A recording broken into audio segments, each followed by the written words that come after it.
Hello.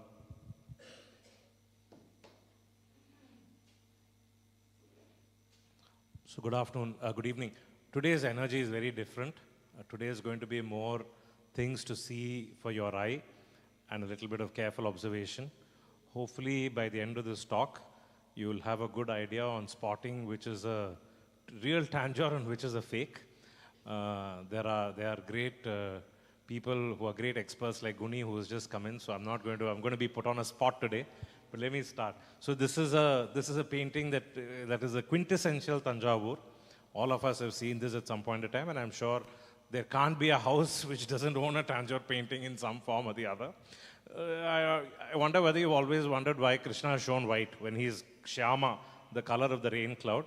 I believe this, which is the most popular theme in the Tanjore painting tradition, was inspired by the marble cherubs, which Tanjore painters started seeing in the 19th century in churches.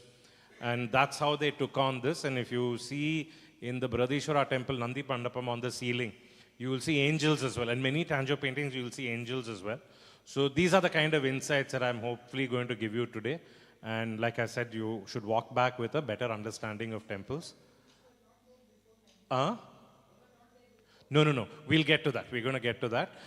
So this is the way we're going to, hopefully you'll understand these paintings in a slightly different way. Not sure. Okay, let me do this.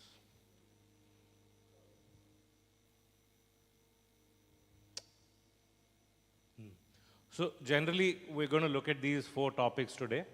And the bulk of it is really going to be how do we date them and what are some unusual paintings. So hopefully it'll be a visual feast for you.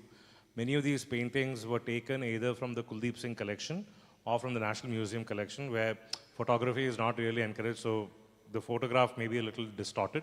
Others are from my collection and from other friends' collections as well, right? So I'm not going to go into the, I'm not going to go into the deeper understanding of this. I think but it goes back to what Vikram was talking yesterday of how we need to start looking at our history through our lens. And I think we also need to look at our paintings through our lens. Tanjore paintings have had a lot of bad press. Thank you. Tanjore paintings have had a lot of bad press because even within India, they've been compared to the miniature styles of Rajasthan and Western India.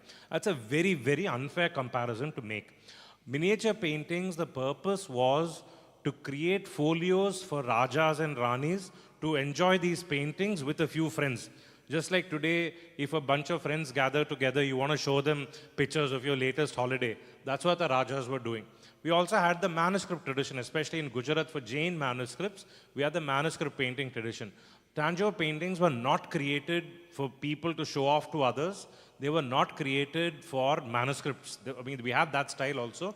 Tanjore paintings were created for a devotee to sit in front of that painting in deep contemplation and see that image within their heart and within their mind. That was really the purpose. So everything in a Tanjore painting was to focus our attention to that one deity within the painting and get a deeper sense of that deity in the painting and therefore self-awareness with us also. This is the basic premise for which, and every part of the design of a Tanjore painting will come back to this. So a lot of people will give bad press to Tanjore painting saying there's no shading, there's no depth, there's no landscapes. All of this is not there because that's not what the Tanjore painter intended it for.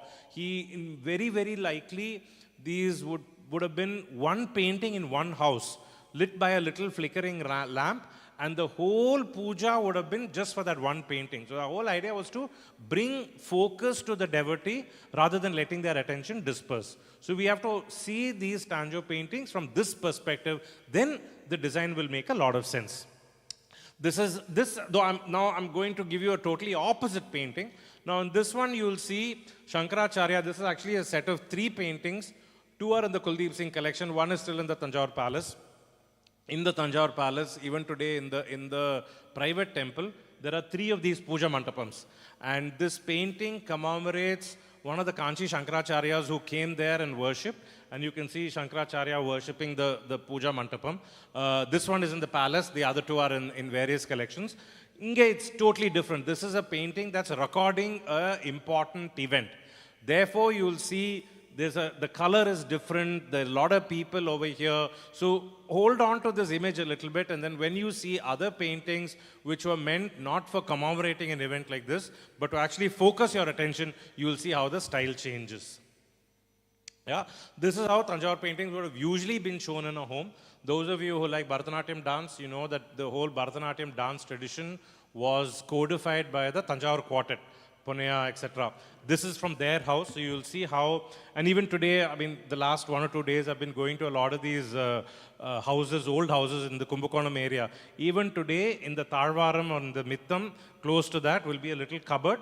There'll usually be 1, maximum 2 paintings inside. There'll be a whole bunch of other paintings. This one, of course, has a few others.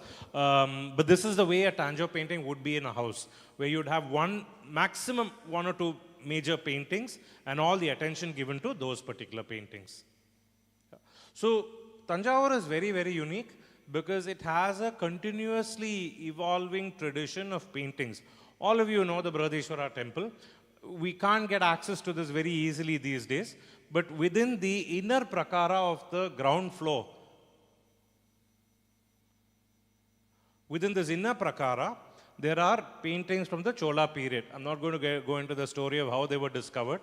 They were actually overpainted with Nayak paintings. Then in the 1970s, a lecturer found these out. And these are our only example of Chola period paintings from the best of the Chola times, which was during the reign of Rajaraja. Now, these paintings are fairly difficult for us to make out, except for some patches of them. But the Tanjore Tamil University some years back did a great job. They took all the paintings across these 4 walls. They took all the paintings. They had the painting photographed as it is, which is, most of it is impossible to see. Then they did something very smart. They put those photographs through a magnifying glass, and they worked with 2 really brilliant artists. One young guy called Injayan, who's quite a favorite artist of mine, and another senior artist called Chandru. What they did was they looked at the photos very, very carefully, and they drew a line image of what they could make out. So you can't, the paintings are so badly preserved today, but in that book, with a lot of effort, they've actually put together the lines of how those paintings look. And one painting in that is very important for us. So this is how the painting looks now. You can't make out much. But if you look at the line work that Ilanjayan and Chandru did, very clearly you can see Rajaraja in Anjali Mudra. And over there in the back, there is a painting very obviously framed. Can you see the frame? Yeah. So you can very clearly see the object framed, and it is Nataraja, who is Adavallan, who is the tutelary deity of the Cholas. So this shows that even in the Chola period, we had framed paintings on wood. This much we know. Now, was this wood that was coated with cloth? We don't know. But clearly this is a painting, and if you look at it, it's slightly slanted. So clearly this is a painting that's meant to be hung on the wall, which is propped on the wall, and this is for the greatest patron of the Chola period. So even in the Chola period, we know that there was definitely paintings on wood which were mobile, which is really what Tanjore paintings are. Yeah. So what are Tanjore paintings? Let's get into the basics. Tanjore, and you can see this very clearly, this part which is completely green is where the Kaveri river flows. You can see Manargudi there, and what else can you see? I can't make out. Anyway, you can see over Karur, all of that, Trichirappalli and all of them. Tanjore is unique. This whole district is unique because the Kaveri is a perennial river. It never went dry. And because there was a lot of water, there was a lot of agriculture. Because there was a lot of agriculture, there was a lot of food available. Because there was a lot of food available, they definitely lived a good life. So any antiques in Tamil Nadu, if you look at, and even music and dance, the best came from this region only because there was a lot of food available. So it behoves this region to have a very fine style of paintings as well. Yeah? So our hero for today is Sarfoji II, who was a remarkable ruler, and maybe someday we should do a talk on him as well, because what he did was truly, he was a polyglot. Every aspect he excelled in, and he's truly a hero for our times as well. Sarfoji is credited with actually creating this Tanjore painting style. Now, did he really do it? No, there's a lot of hypothesis around it. We definitely had this tradition of painting on board. And there is this use of gold foil which was there in the Deccan period at that time. It was there in the miniature tradition as well. So legends say that Sarfoji was the one who really created it, or at least he was the one who gave a lot of impetus to it. So the earliest paintings that we have are from Sarfoji II's time. Modi documents, which are the script in which the court records of Tanjore are, it actually mentions painters like Sarangapani, who painted Tanjore paintings. Sarfoji he was very influenced by the European tradition. So he had all his ancestors painted in Tanjore paintings and hung in his private darbar hall. There was an artist called Sarangapani who was paid for it. He also had Sarangapani paint an oil painting of Sarfoji riding on his horse Shambhu Prasad. So we have some information, and he was paid about 100 rupees for that, which is in the 1830s, an enormous amount of money. So we have some references to Sarfoji patronizing this. This is a really fine painting, which is now in a private museum, but it used to be in a home. You can just about make out Sarfoji sitting on an ivory throne. And the carpet is very interesting. We used to be exporting these carpets from Kumbakonam at that time. And the fabric that he's wearing is called Kodali Karupur, which was something that was unique to the Tanjore region. This is from the Madras Museum. This is a painting of Sarfoji's successor, Shivaji II. Shivaji II was the last ruler of Tanjore. Unfortunately, Shivaji's first child was a daughter. And though he had many other sons after her, the British invoked the doctrine of lapse. And in one night, the entire Tanjore kingdom was taken away from Shivaji. And that's how the Tanjore royal lineage came to an end. People still live in the palace, but the lineage came to an end. At that point of time, many of the Tanjore paintings moved out of Tanjore. Some of the palace paintings moved out of Tanjore into the College of Arts in Chennai. And from then on, they have gone into the museum now, and they're in the Chennai Museum. The other set of paintings, sometime in the 80s, there was a large set of Tanjore paintings that moved from the palace to the National Museum. And we'll see some of those as well. You'll notice that this photo, actually there's a little bit of a glare on the shoulder of the queen. And if you notice that carefully, you'll find that the glare shows the gesso work to be very, very thin, very fine. That is the indication of an old painting. So in some paintings, I'm going to show you photos. I've deliberately taken the photo in a way that the light falls harshly on the painting, because that's the key aspect of dating a Tanjore painting. This is a newer painting. This shows Chandramaulishwara, who is the tutelary deity of the Chola, of the Maratha kings. You have Shivaji and Sarfoji on the other side praying to each other. Praying to the deity. This is a new painting. Yeah, I think there's a lot of sadness with a lot of people, and we were just discussing this before we started, that the quality of Tanjore paintings is not as good as it is. But I think we should at least be happy that somebody is still painting them today, and this is not a lost art completely. So what is the Tanjore painting? Tanjore paintings are basically paintings that are done on cloth, which is fixed to a board, wooden board. They have flat figures, which are usually in primary colors. So in the old days, you won't find a lot of shading in Tanjore paintings. They have gesso is a kind of paste that they originally used to make out of the really fine clay. They used to combine it with a little bit of tamarind seed paste, and that gave it a little bit of a clay structure. And they used to put that on the top of the wood, on the top of the cloth, and then let it dry, and then put the gold foil on top of this. So this is what gesso is. And sometimes there were stones, sometimes there were mirrors. I've spoken to a lot of this knowledge comes more from Kuldeep Singh and a couple of conservators. There is some stories that, they used only precious stones at that point in time. But most conservators I've spoken to said they've not seen precious stones. They generally use whatever stones, glass stones that were available. Some of them will have a little bit of a gold foil in the back to make the color shine a little bit more. Maybe there were some royal paintings where they used stones, genuine precious stones as well. Tanjore paintings are always full frontal or side. If you notice this painting, Shiva is looking full frontal at us, and if you look at the two kings on either side, they're looking at a little bit of a 3/4 image. This is the only way Tanjore paintings are always shown. We never have the system of depth in a Tanjore painting. And there's always a very, very prominent central figure, and this is common across India. size matters in an Indian sculpture or in a painting. The most important person is in the center and he or she is the largest. So immediately the sculptor or the painter wants you to see the main person and then the story is around that person. So size always matters in the Tanjore paintings. They're usually rectangular in shape. Very rarely, sometimes in Chettinad, for example, they'd have these lunette-shaped paintings that go on top of a door. Those are a little rarer. Circular old ones, I've never seen an old one which is circular. Maybe some of you might have. Generally, they are rectangular in shape. And dating is just not 100% accurate because all of these things are oral tradition. Which is why I think my ask with all of you is, if you have access to Tanjore paintings at home and you know the story behind them, like, my grandfather bought it or my great-grandfather bought it, please share a photo and tell me that story, because basing that, it's more reliable to get some kind of an approximation on date. And this is what we're going to do today. So this is by no means the last word. I'm just giving you a suggestion of how we can possibly date Tanjore paintings. Right. So this is the bulk of the lecture is really going to be about this, and we're going to see a lot of pictures to just illustrate this point. The earliest period is from the 1830s to the 1920s, when the subject was actually, they were quite creative. They had different ideas of how to do this, and we'll see some examples of them. Proportions never went wrong.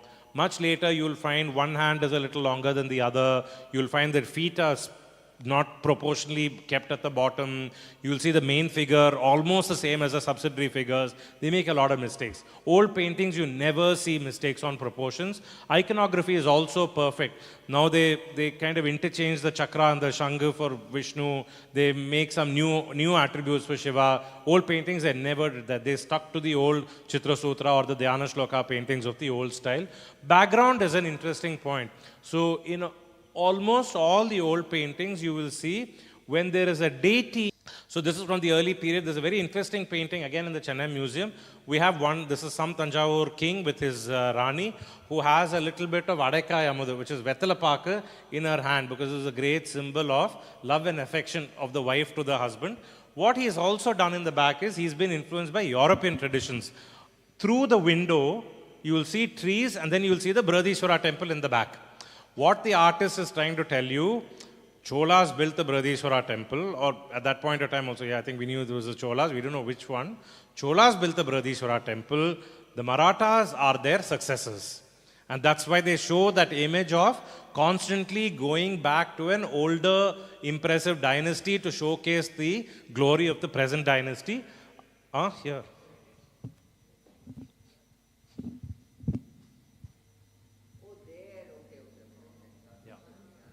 Really tiny, yeah. So you have the Brihadishwara temple over there, and in the European tradition, he has also put in curtains. Now, many of these Tanjore painters were supposed to be from the Raju community who were Telugu speaking. They may have also been in touch with the big industry of company school paintings that British commissioned to take back from Trichy. Trichy was a huge market for these company school paintings. Even today in many auctions, you'll find company school paintings, which are really scenes of life in South India, which are painted on paper with inscriptions at the bottom, which the Brits took back as a souvenir for their travel. They would have been influenced by these curtain kind of tradition, so this artist has used it. Sadly, in the Indian tradition, the artist never puts his or her name, because the idea is you do it for a greater purpose, and the work has to speak for itself rather than the ego of the person, which is why we don't know the names of any of these painters. This is a fabulous, very large painting in the Sarasimha library. I've shown this to you because I wanted you to see the attention to detail of the gesso work, but you can't make it out in this photo, but each petal of these garlands have been painted. That's the attention to detail. This is one of our finest paintings. Saraswati is generally a rare subject in Tanjore paintings. This is even today, it's in the Sarasimha library. You can go and see it. Very, very rare, and he's shown two Hamsas at the bottom.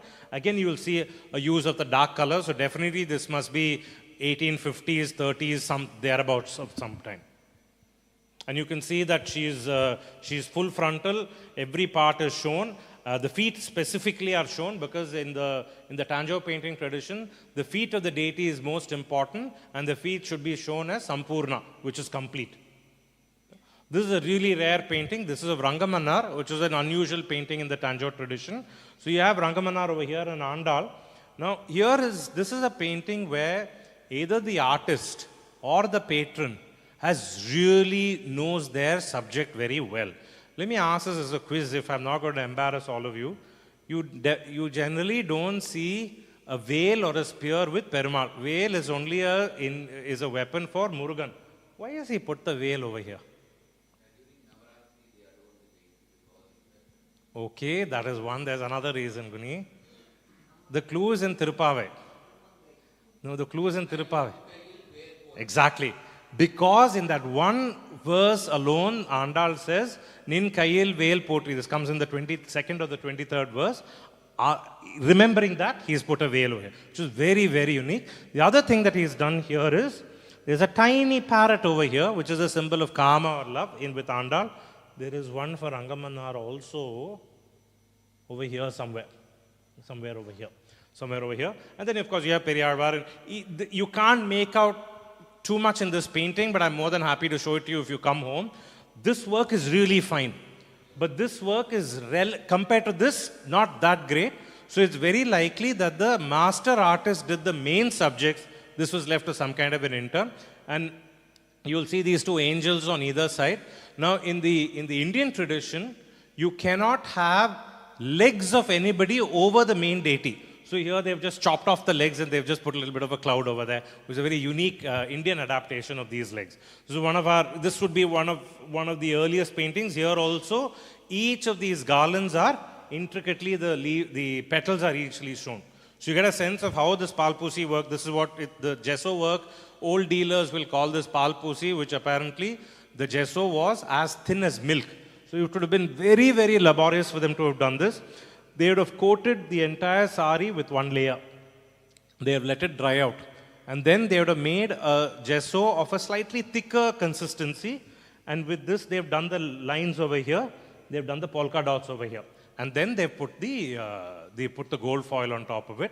I've looked at this painting really closely with a magnifying glass. They're not stones. They're shown in gesso work as stones, and they've been painted over. But in the upper parts, in some places, they've inset pearls. But over a period of time, the nacre color of the pearls has dropped off, and they're shown as transparent balls at this point in time. So this, I would tentatively date this as 1850s or 1860s.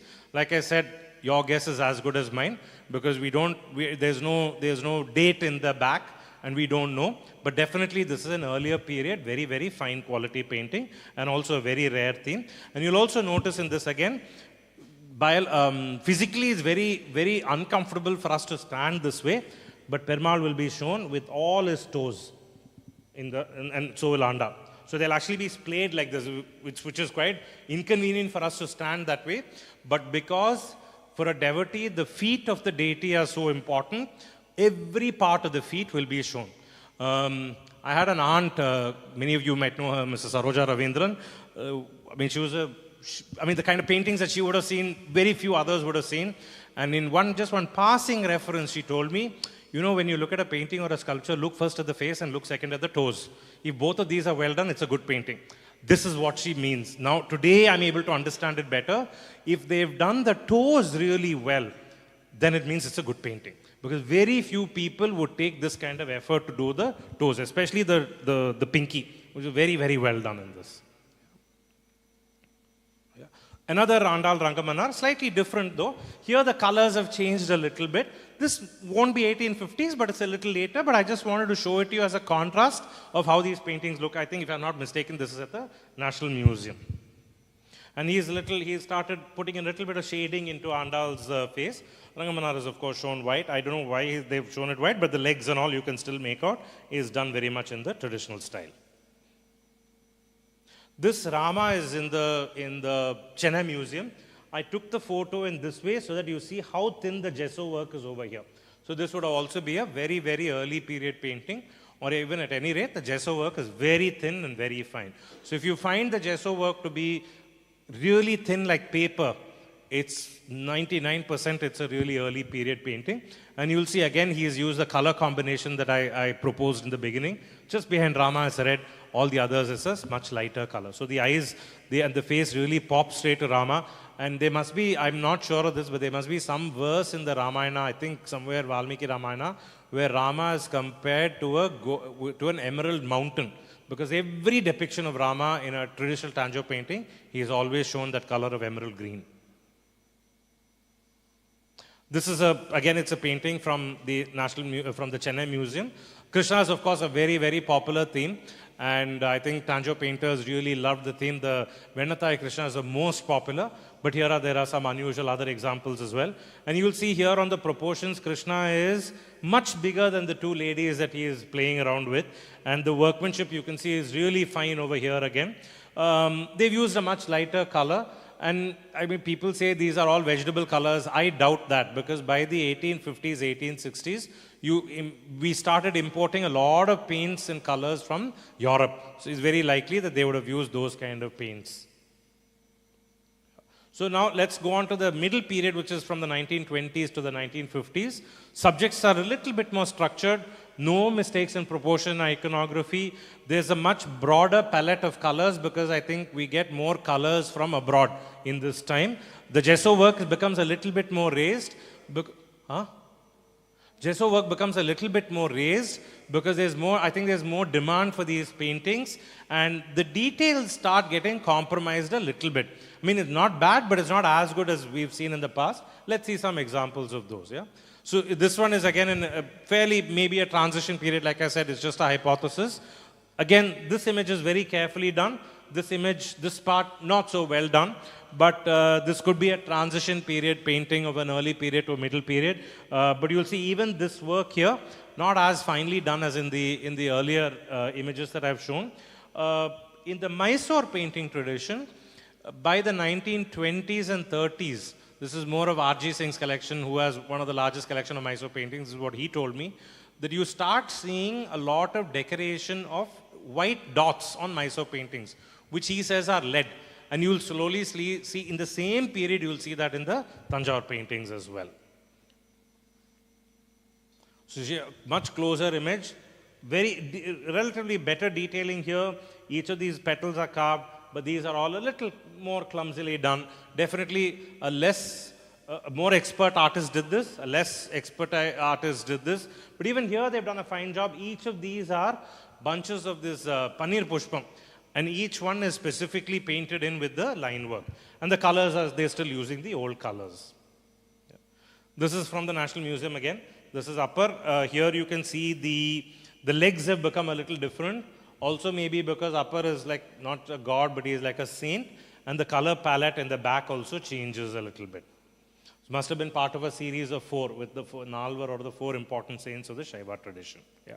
This is an interesting painting that is with a friend of mine in Chennai. She says this was painted during the time of her grandfather in the 1920s or 30s.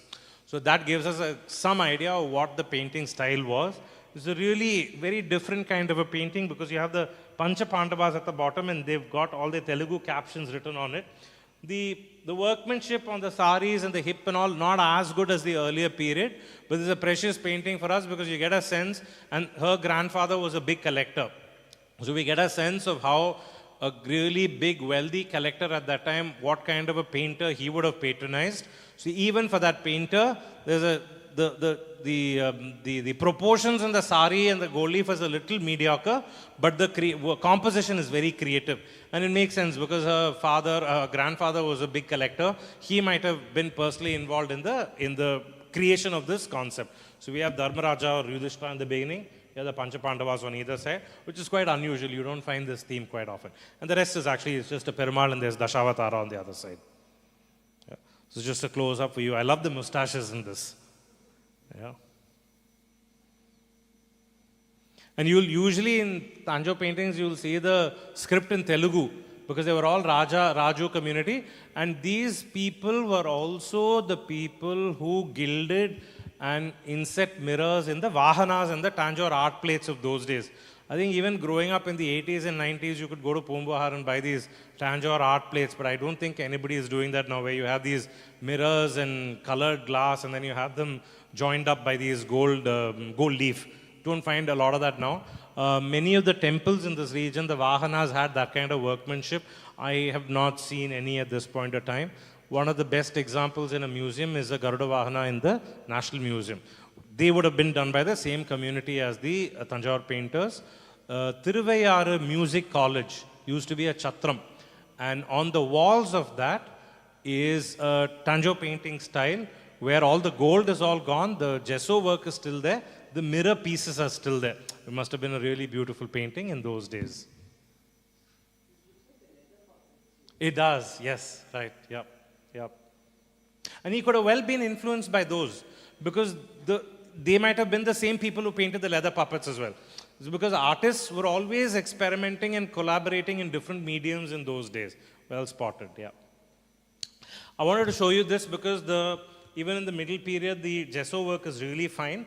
But what you'll see is slowly changing in this period is the gesso work will be very fine.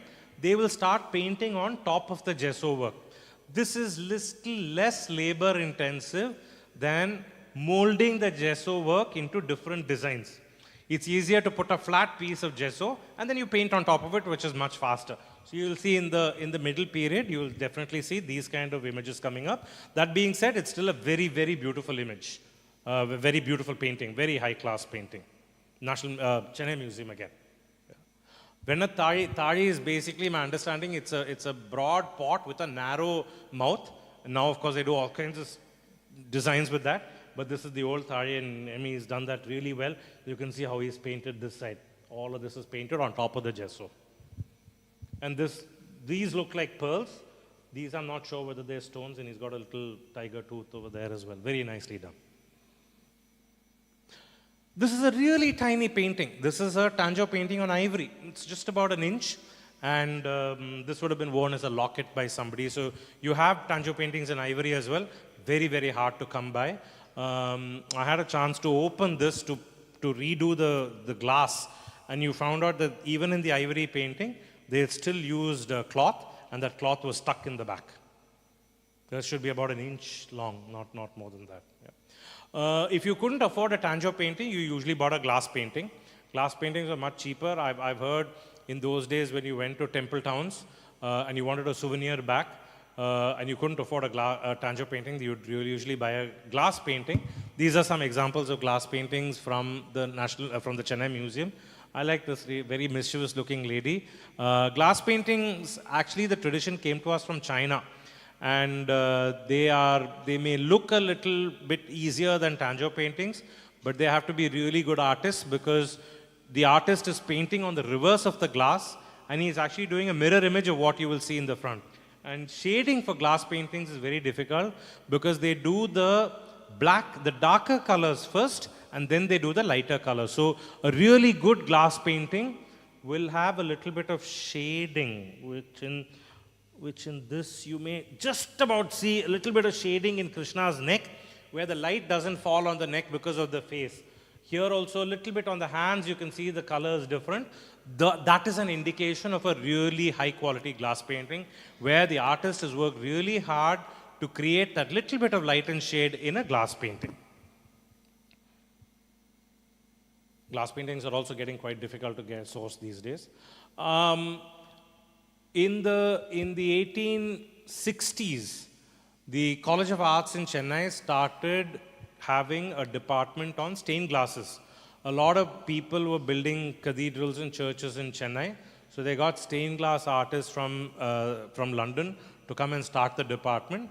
There's a bit of a mystery, but the only set of people who patronized these stained glasses for the tops of windows and doors were the Arya Vaisya community in Madras One, Georgetown. You can see the most wealthy zamindar houses in Chettinad or in Tanjore, anywhere. Tirunelveli, I've seen one exception. Nobody used the stained glass tradition. Only all the houses in Georgetown used to use it. This was a stained glass inspiration of a Tanjore painting. You also find stained glasses of many Ravi Varma paintings because those are all getting very famous in the 1920s. Somehow I think after the 1930s Art Deco period we don't find stained glasses in buildings at all. I think it stopped with the 30s. Sadly, most, if not all, the old houses in that Georgetown area in Chennai are gone.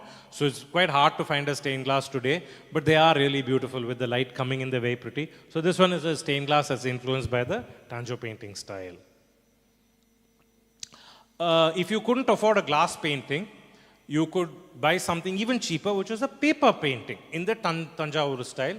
These would have been done possibly by the same people who did those paper paintings for the British to take back. This is an image of Kulashekar Alvar, so it must have been really beautiful. There should have been 12 paintings in this set. I've got only this one over here. Done very much in the Tanjore painting style, but done just on paper. So there's no gold leaf, there is no cloth also. But he's still done a very, very beautiful job of Kulashekar Alvar in this. Little crude if you look at the shape of the hands, for example. Not as well done in the old days, so maybe this could be from the 1930s, 20s or something like that. Like I said again and again, all of these are hypotheses. Very, very difficult to pin down dates because we don't have dates in the back. So Kuldeep Singh, when he was cataloging his entire collection of 250, 300 paintings, he sometimes found newspapers in the back. So some Tanjore paintings, to fill the space between the back board and the framing board, they stacked a couple of papers, and he says some of them were from the 1920s, some of them from the 1910s. So it's a wide range. So he said even that, I don't know whether that's a hardcore way of, a reliable way of checking, because a shop would have just had multiple old papers, and they would have just put many of them together to make it a little thicker. So now we come to the modern period, anything goes, okay? So these are the kind of paintings that you get. I was just saying, a couple of months back, I had taken a group of people to Tanjore. They even have Tanjore paintings of Muka Stalin and Karunanidhi and all of that today. So today, anything goes.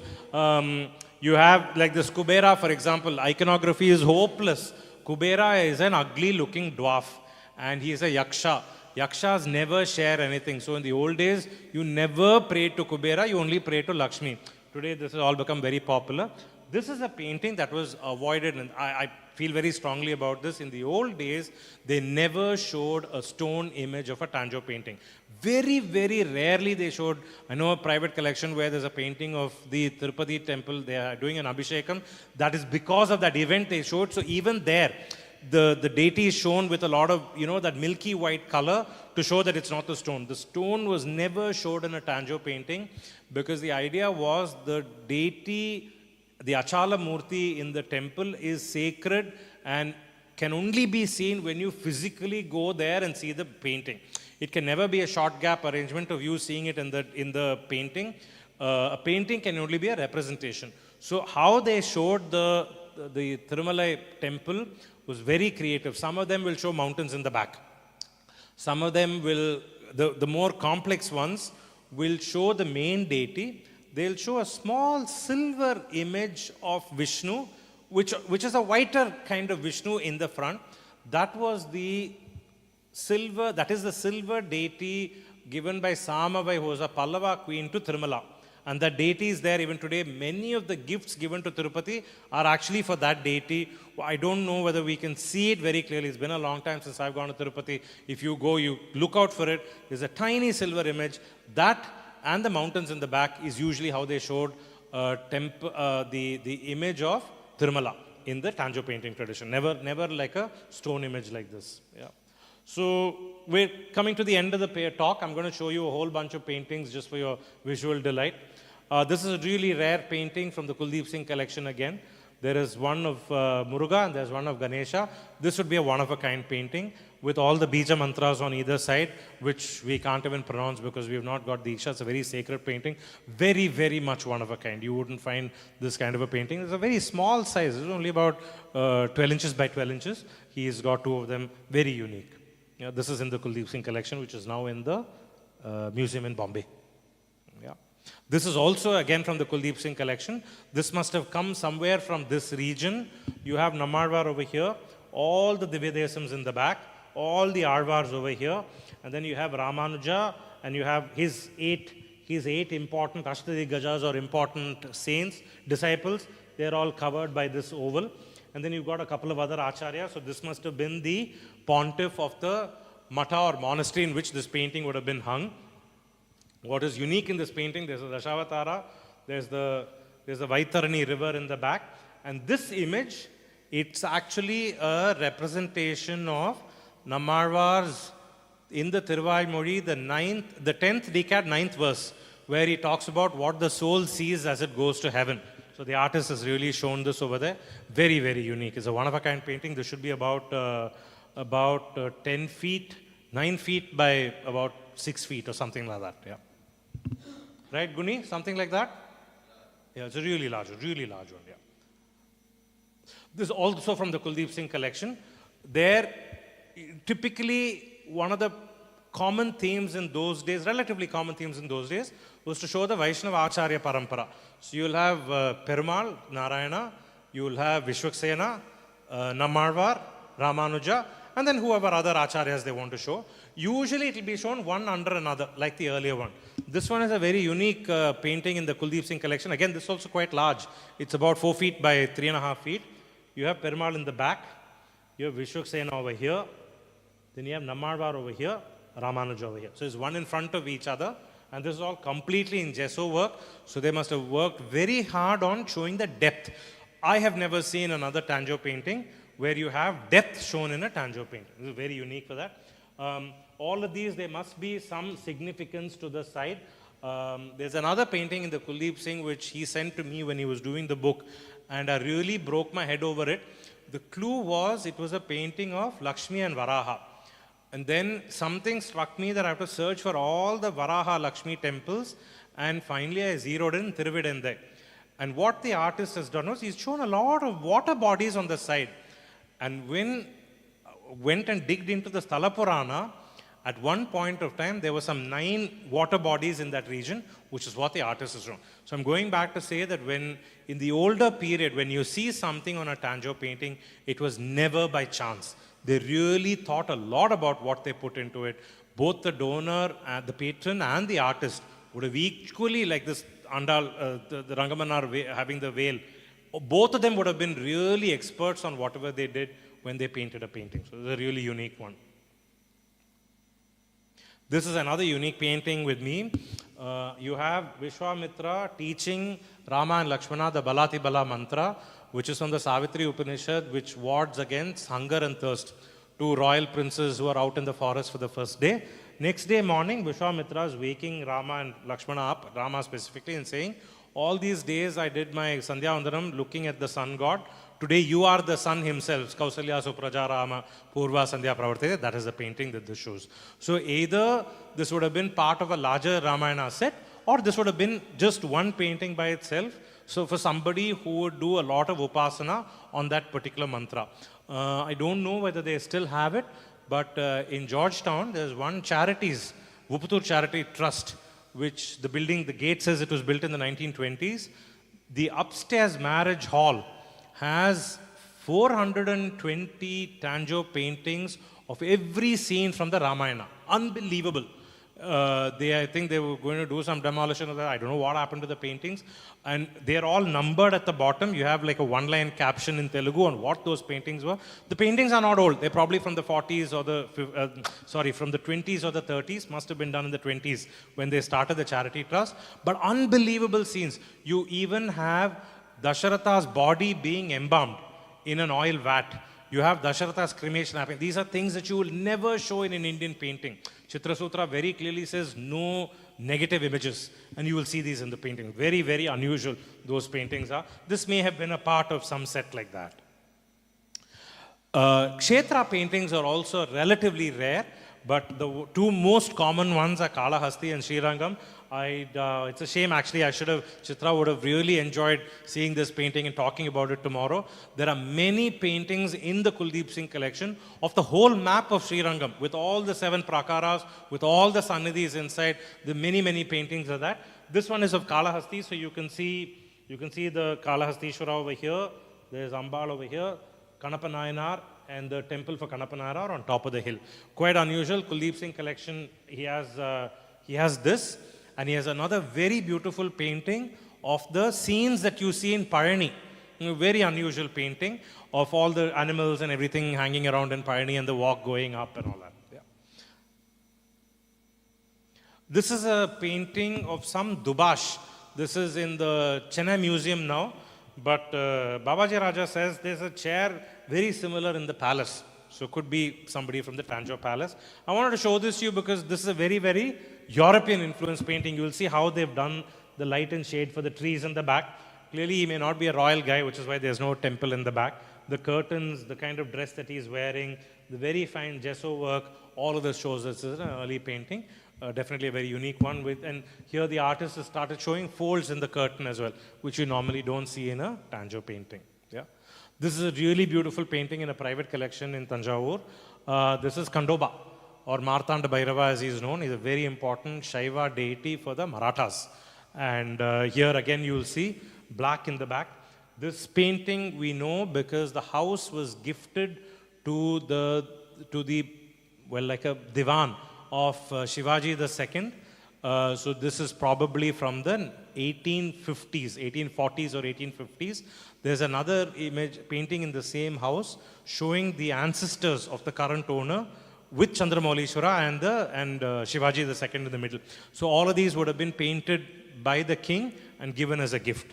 Just like today, you know, you go to somebody's house or you go to a very important person's house, they give you a photograph or a prasadam. Kings used to give these kind of small format Tanjore paintings to people in those days as well. This is a painting from the National Museum, and I showed this because of the way they've done the hills and the bottom. If you do a little bit of close-up, you'll see a lot of animals in it. This is Payani. Sadly, there was an old dealer who told me Chettinad style, there's a Chettinad style of painting. But sadly, in all the Nagaratar homes that I've gone in and out of, I've never seen so many Tanjore paintings. So that's, if somebody of you know paintings that you know have been in the Chettiar houses for a long time, it'd be lovely to see what kind of style they had, which is unique to that region. Because there would have been some painters in that region also doing Tanjore paintings at that time. It's not that, Yes, you're right, Guni. Yeah, that's a good point. And it's got, thank you, Guni, that's a good point that you made. Kovilur Madam has two extraordinarily beautiful paintings. One is of the 64 Nayanmars. The other is of the, how many Leelas of Shiva? Anyway, that many Leelas of Shiva. Very, very unique painting, yeah. And one of the earlier Swamigal, he done an excellent book on this, so that book is available as well. Yeah, good point. Thanks, Guni. But generally, I've only seen glass paintings in Nagaratar homes. This is an unusual painting. You encounter these quite sometimes. This is Madurai Veeran. And Madurai Veeran is the folk god, may have been for some, the Tevar community, the Pillaval community, maybe for them, somebody who was really wealthy, they could afford a Tanjore painting. So very rare to find these images. You usually find them with Purna and Pushkala, who are his deities on both sides. And in a Madurai Veeran painting, the fun thing is always the offerings that he has, which are not here in this, which is usually liquor bottles. Usually you should find liquor bottles. Are they there? Oh, yeah, they are. Yeah. I thought these were cups. Yeah, 1, 2, 3, 4, 5. Yeah, 5 liquor bottles at the bottom. Yeah. So quite rare to find Madurai Veeran paintings. This is a really beautiful painting, which is now with the Hiremat collection, Thiruvarur Tyagesa. And what he has done beautifully in this is he's shown a devotee here wearing a Nayak headdress. And just to show that there's a royal devotee, he's put a little bit of a palace at the bottom. Yeah. So really, Tyagaraja, of course, very important deity for Shaivites, but not very easy to see in a Tanjore painting. So it must have been somebody who was either doing Upasana or loved the Dikshadhar Kritis on Tyagaraja from Tiruvarur. Must have been some story like that. Yeah. Oh yeah. So this is one of these, this 63 Nayanmar. So you can see all of them over here. I'm not sure. I think this is in the National Museum. Small ones, and there's a lot of detail in this. Usually they'll have captions in Tamil. So these, if they're usually the patron is a Chettiar, usually it'll have captions in Tamil. I have not seen this 63 paintings with Telugu captions. I think it changes by the time this should be, I don't know, my guess is it should be from the 1930s. It probably changes at that time. This is a very beautiful painting in a private collection. There are a few paintings of 3 images of Vishnu in the same. Now, this is a total hypothesis. Maybe somebody who knows the Tirupati traditions better can correct me on this. I have an Andhra painting like this as well. The images are always the same. One deity will wear yellow. Here they put gold foil, but it's yellow. One will have light white, and the other will have a skirt of Pushpalangi, which is just flowers. So one story that one hypothesis that I've heard is either on Thursday or on Friday, there's a very important Tirumanjanam or Abhishekam done at Tirumala for the Utsava deity, Malayappa Swami. Before the Tirumanjanam, he wears white, or he wears yellow. During the Tirumanjanam, he wears white. After the Tirumanjanam, they bedeck him with flowers. So this is probably the scene that they're showing here. But the difficulty in this one is if it was all the same deity, they should all be the same height. In the painting that I have, the idols are reversed. There also there's a slight difference in height. So I don't know what the truth is, but you can't see it a little well in this painting, but you can roughly see mountains in the back, and then angels, of course, with their legs cut off. So quite a rare painting. And you have Ramanuja at the bottom, you have Alavelun Mangatayar, I think you have Rama on that side, Jaya and Vijaya, who are the door guardians. Of course, Hanuman and Garuda, Periya Tiruvadi, Siriya Tiruvadi. And here again, you'll see the deity's legs. You can see all of it at the bottom. And of course, there's a lovely semi-lotus at the bottom as well. And it's a large size painting as well, about 4 feet by 3.5 feet. Lovely Hanuman painting. Again, you will see the red in the back. This is unique because it's got a Bija Mantra at the bottom. So just like the Muruga painting, this must have been by a very deeply devoted Hanuman Bhakta, maybe from the Madhva tradition, who would have worshipped this with that Bija Mantra. This is Malayappa Swami again, probably, or Srinivasa, with the flowers, Pushpalangi kind of a deity. This is from the Kuldeep Singh collection, I think. Yeah, very beautiful eyes. Somehow, some of the experts have looked at it and said the face reminds them not so much of a Tanjore painting, but of the manuscript painting tradition, where they did these manuscript illustrations. But lovely painting, nevertheless. Yeah. Very grand painting of Lakshmi. This, I think, is from the Kuldeep Singh collection as well.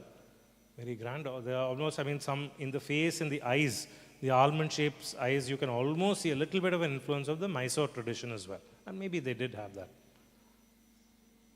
Another Lakshmi. Lakshmi is not easy to find. Though I've been, in the last couple of trips to Kumbakonam, I've gone to a lot of these Vatima Iyer houses. And many of them in their puja cupboards, they have an Ashtalakshmi. I've not seen too many Ashtalakshmis otherwise in Vaishnava homes. Looks like it's a very unique tradition in this region. But it's the Gajalakshmi anyway. Lakshmi and Saraswati not easily found in the Tanjore painting tradition, which is surprising. You would see, I thought you would have seen a lot of Lakshmis. Nataraja is one of the most common Shaiva themes, and there's a really pretty one from the Tanjore tradition. And usually, if they want to show this is Tillai, they will show Bringi at the bottom, and they will also sometimes show Tillai Kali as well. It was from the Kuldeep Singh collection. Vyagrapada and this is one of my favorites in the Chennai Museum.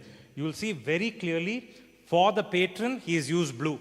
For Rama and Sita, he has used red. It's a small painting. It's a gem of a painting. If you have some free time, hopefully they've still displayed it in the National Museum in Delhi. It's a gem of a painting, small one, very, very beautiful. And I love the architectural detail of the top. If you look carefully, if you're driving through Kumbakonam and Tanjore, you might still see these designs in the buildings. Yanamala Krishna. So again, a Tanjore painting, very finely done.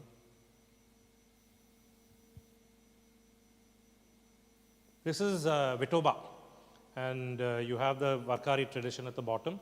Tanjore was a place where a lot of Harikathas happened, so not too unusual to see Vittala paintings in Tanjore, in the Tanjore tradition.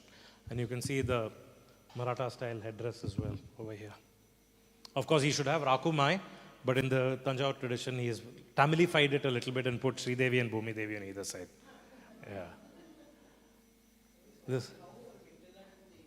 Yeah. His style. So a lunette shaped. I wanted to show you this. Not sure which collection this is in. Oh, this is one of the grand paintings in the National Museum. Very unique. Ravana lifting Mount Kailasha. I doubt if there is another painting like this ever. Very beautiful one. And Shiva is usually shown white in color. Parvati is Vishnu's sister, so she's shown in dark complexion. Yeah. Little damaged, but nevertheless a very, very fine painting. Very unusual to see. And Ravana has Rajas quality, so he's red in color. Yeah. This one is an interesting painting. It's in the National Museum. The beauty is the crown of Parvati. If you look at contemporary images of Queen Victoria, you will see the same kind of crown. So the artist has said, Rani, our Rani Madri Vareno, I put that crown. So it is quite unusual. If you see the crown of Queen Victoria, she had a smaller crown made just to fit at the top. Very similar shape. Yeah, this is in the National Museum. It's a shame. National Museum has one of the best collections. Very sadly, they removed the frames and put plaster of Paris frames. The frame for a Tanjore painting is as important to the painting itself. It's cheap plastic plaster of Paris frames, which is quite sad. Yeah. This is must be one of the oldest Tanjore paintings, National Museum again. Probably an older version of Sarfoji, so must be from the 1830s. There's no gold foil in this. It's like a court painting, court scene, not the best photograph, but it's a really rare painting, and this is all I could manage at that time. Yeah. This is our good old Parsadi Perumal in Chennai. Yeah. So you have Parsadi Perumal here, you have Baladeva, who is white in color, you have Narasimha, who's at the back, Pallikonda Ranganatha Perumal, who is also in the temple. So it's like a visual image of the Parsadi Perumal temple, and just so that they didn't want to leave the space blank, they put a Garuda Seva over here. Sadly, it's damaged at the bottom, and you have Venkatakrishnan also. At the bottom, you have Venkatakrishnan, who's the Utsava deity. Quite unusual to see a Parsardi Perumal painting. But these very likely would have been done by some donor in Chennai. And you will find a few of these with donor images as well. This is also another Parsadi deity with all the deities inside. And you will see over here, he could have put a very dark color to show they are all granite images. He doesn't do it, he shows them as human beings. I think this is the last painting, just in case I didn't show you your favorite god. I think all of them are over here in this painting. This is a magnificent painting about 10 feet by 8 feet or something. There are two of these. Both of them were in the Tanjore Palace. They are now both in the National Museum in Delhi. So hopefully you got to see some interesting paintings. If I have to give you 1 or 2 line summary, the thinner the gesso work, the more attention to detail, the more perfect in proportion, the more likely it's an old painting. These are not there, more likely it's a much later painting. So like I said, the only way to learn Indian art, we don't have books on this. Kuldeep Singh has this book, Gilded Gods, which is one of the best documentation of these Tanjore paintings. Jayappa Swami also wrote a book with some paintings. But the best way is to really see more and more paintings. So my request is, if you have Tanjore paintings at home, if you know some history of when you bought them, who had them, please share an image and please tell me a little bit of the story, because the more we see is the only way we can learn. Thank you very much.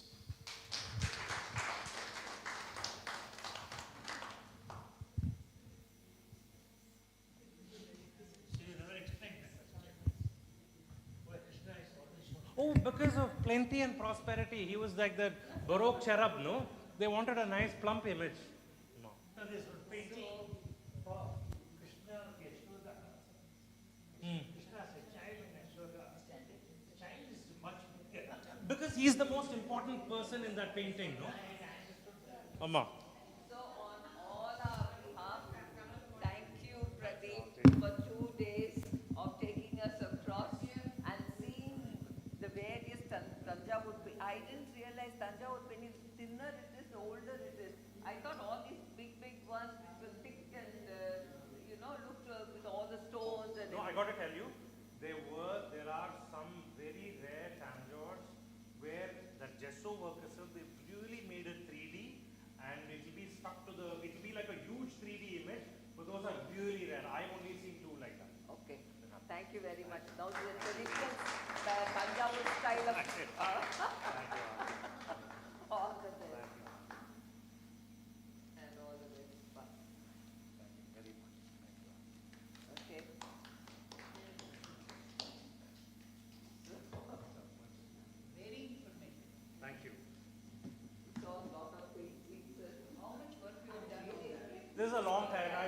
this is Lucky's painting, so. I'll never be able to see a Tanjore painting, without looking.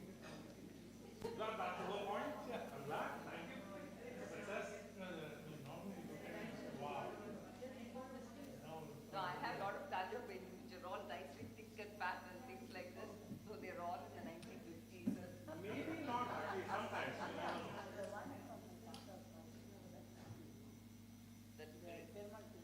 Yeah, that's the one that I really do. can you send me that sloka in your back of your thing? यदा कासं च कासं च समयता महान्तौ समेतशा यास्यता ततो भूतासं